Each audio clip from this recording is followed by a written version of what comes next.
అంబిక లక్ష్మి చేయి పట్టుకుని బయటికి తీసుకువెళ్తుంది. అసలు నువ్వేమనుకుంటున్నావే అని అంటూ ఉంటుంది. నేనేమనుకుంటున్నానమ్మా అని లక్ష్మి అంటుంది. నువ్వేమనుకుంటున్నావో నీకు తెలియట్లేదా అని అంటూ ఉంటే, లేదమ్మా నేనేమీ అనుకోవట్లేదు అని అంటూ ఉంటుంది. అసలు నువ్వు ఇంట్లో ఎందుకుంటున్నావే, వెళ్ళిపో, ఇక్కడ నుండి వెళ్ళిపో అని సీరియస్గా అంటూ ఉంటుంది. నువ్వు ఇంట్లో ఉండడం నాకు ఇష్టం లేదు అంటే, ఎందుకమ్మా మీకు ఇష్టం లేదు అని లక్ష్మి అంటుంది.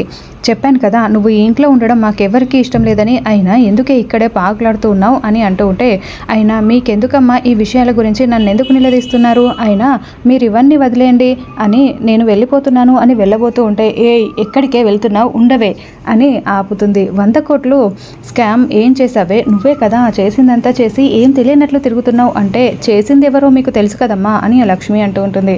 ఏం తెలిసే, నేనేం చేశాను అని అంటుంది. ఆ 100 కోట్లు మీరే కదమ్మా స్కామ్ చేసింది అని లక్ష్మి అంటుంది. ఆ మాట వినేసరికి అంబిక ఒక్కసారిగా షాక్ అవుతుంది. నేను చేయడం అంటే 100 కోట్లు నేనెందుకు తీసుకుంటాను అని అంబిక అంటూ ఉంటుంది లక్ష్మితో. అంబిక నేను చెయ్యలేదు, నా మీద కావాలనే నువ్వు నెట్టేయకు అని అంటూ ఉంటుంది.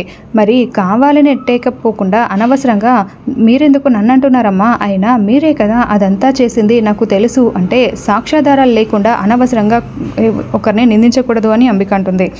నా దగ్గర సాక్ష్యం ఉందమ్మా అంటే ఇంకా అంబిక భయపడుతూ ఉంటుంది. ఏంటి సాక్ష్యం ఉందా అని అడుగుతుంది.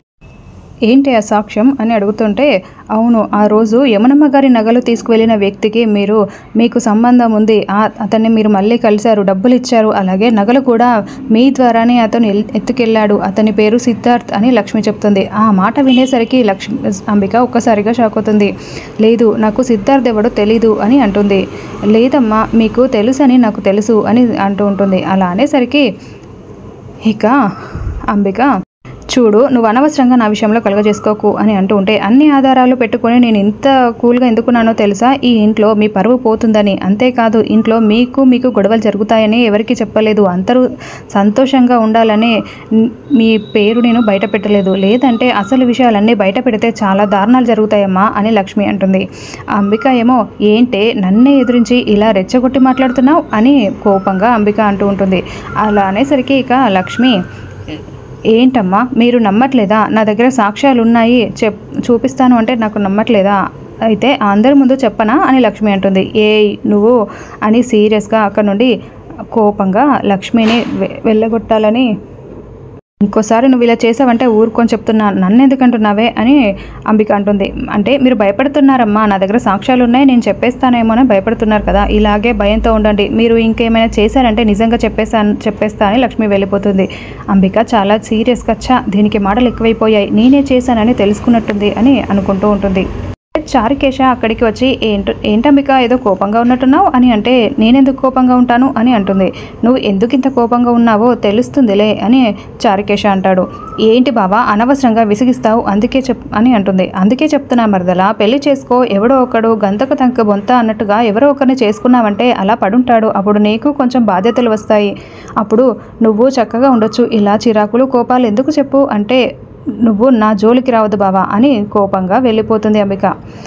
చారుకేశ, అమ్మో అంబిక ఏదో చేస్తున్నట్టుంది, ఇలా చూస్తూ ఉంటే తను ఏదో చేస్తున్నట్టుగా క్లియర్గా అర్థమవుతుంది అని అనుకుంటూ ఉంటాడు. ఇక పక్కకు వెళ్ళి లక్ష్మి ఎక్కడుంది అని అనుకుంటూ ఉంటే, అప్పుడే లక్ష్మి అక్కడ పనులు చేసుకుంటూ ఉంటుంది. పండు లక్ష్మిని పిలవరా అంటే లక్ష్మి పువ్వులు తీసుకొస్తుంది. ఏంటి బాబాయ్ అని అడుగుతూ ఉంటుంది లక్ష్మి. ఇక సహస్ర వాళ్ళిద్దరిని ఫాలో అవుతూ చాటుగా వచ్చి చూస్తూ ఉంటుంది. ఇక లక్ష్మి చేతిలో పువ్వులు ఉంటే పండుకి ఇస్తుంది. పండు తీసుకొని వెళ్తాడు. ఇక లక్ష్మి, ఏంటి బాబాయ్ ఎందుకు పిలిచారు అని అంటూ ఉంటే, కొరియర్ పేపర్ నీ దగ్గర ఉంది కదమ్మా, ఆ కొరియర్ ఎవరి పేరు మీద ఉందో తెలియలేదు కదా అంటే, అవును అడ్రస్ ఉంది కానీ పేరు అనేది లేదు అని చెప్తుంది. మరి ఇప్పుడు అది తెలుసుకోవడం కష్టం కదా అని అంటూ ఉంటుంది లక్ష్మి. ఏం కష్టం కదమ్మా, ఆ పేపర్ ఇవ్వు, అది ఎక్కడి నుండి చేశారో నేను కనుక్కుంటాను అని అంటూ ఉంటే, సరే నేను తీసుకొస్తాను అని చెప్పి లక్ష్మి అంటుంది. తీసుకొచ్చి ఆ పేపర్ని చైర్కేశకి ఇస్తూ ఉంటే ఆ పేపర్ చూస్తూ ఉంటాడు. ఇంకా సహస్ర చూస్తూ టెన్షన్ పడుతూ ఉంటుంది. ఇంకా ఈ అడ్రస్ డీటెయిల్స్ మీద ఎవరు ఏం చేశారో ఎక్కడి నుండి చేశారో అంతా తెలుస్తుందమ్మా, ఈ ఫోన్ నెంబర్తో సహా ఎవరు ఏంటి అనేది కూడా చెప్పేస్తారు, నేను కనుక్కుంటానులే అని చరికేశ అంటాడు. సరే బాబాయ్ అని లక్ష్మి అంటుంది. సహస్ర టెన్షన్ పడుతూ, వీళ్ళు ఏమో చేసేలా ఉన్నారే, ఇప్పుడు నా గురించి బయటపడితే ఎలా అని కంగారు పడుతూ ఉంటుంది. ఇక చారుకేశ వెళ్ళిపోతాడు. లక్ష్మి పనులు చేసుకుంటూ ఉంటుంది. ఇంకా అంబిక ఏమో పక్కకు వచ్చి సుభాష్కి ఫోన్ చేస్తుంది. హలో సుభాష్ అంటే చెప్పంబిక అని అంటూ ఉంటాడు. ఇక్కడ లక్ష్మికి నా గురించి మొత్తం తెలిసిపోయింది. ఆ సిద్ధార్థ్ గాడేమో 20 లక్షలు కావాలని టార్చర్ పెడుతున్నాడు. ఇప్పుడు నేను చెప్పినట్టు నువ్వు చెయ్యి అని సుభాష్కి చెప్తూ ఉంటుంది. సుభాష్ అలాగే చేస్తానులే అంటూ ఫోన్ పెట్టేస్తాడు. ఇక అప్పుడే అంబిక మళ్ళీ ఏం తెలియనట్టుగా లోపలికి వస్తుంది. ఇక వడిబియ్యం పోయడం కోసం అందరినీ కూర్చోబెడుతుంది యమున. అందరూ కూర్చోమని చెప్తే ఇక వసుధ, పద్మాక్షి, అంబిక ముగ్గురు కూర్చుంటారు. అలాగే లక్ష్మి ఇంకా పంతులు గారు కార్యక్రమాలన్నీ చెప్తూ ఉంటే ఈ ఇంటి కోడలు వడిబియ్యం పోయమని చెప్పండి అంటే ఇక సహస్ర వెళ్ళి వడిబియ్యం పోయమ్మా అంటే సహస్ర వెళ్ళి వాళ్ళ అమ్మకి వడిబియ్యం పోస్తూ ఉంటే వాళ్ళ పద్మాక్షి సంతోషపడుతూ కన్నీళ్లు కారుస్తూ ఉంటుంది. ఏమైంది పద్మాక్షి అని అడుగుతూ ఉంటే ఏం లేదు, ఈ రోజు నాకు చాలా సంతోషంగా ఉంది. ఈ ఇంట్లో నా కూతురు నాకు వడిబియ్యం పోస్తూ ఉంటే నాకు ఎంతో సంతోషంగా ఉంది అని అంటూ ఉంటుంది పద్మాక్షి. అలా వడిబియ్యం సహస్ర వసుధ పద్మాక్షికి వాళ్ళకు పోస్తూ ఉంటుంది. ఇంకా వాళ్ళిద్దరూ చాలా సంతోషంగా ఉంటారు. ఇక వసుధ బాధపడుతూ లక్ష్మి వైపు చూస్తూ ఉంటుంది. ఈ ఇంటి కోడలు లక్ష్మి పోయాలి కానీ ఇప్పుడు సహస్ర చేత జరిపిస్తున్నారు అని విహారిని లక్ష్మిని చూస్తూ బాధపడుతూ ఉంటుంది. ఇంకా సహస్ర పోసిన తర్వాత లక్ష్మి నువ్వు వచ్చి పోద్దురా అని వసుధ పిలుస్తుంది. అప్పుడే లక్ష్మి వల్లే వడిబియ్యం పోస్తూ ఉంటే ఇంకా పద్మాక్షి చాలా సీరియస్గా చెయ్యి అడ్డు పెడుతుంది.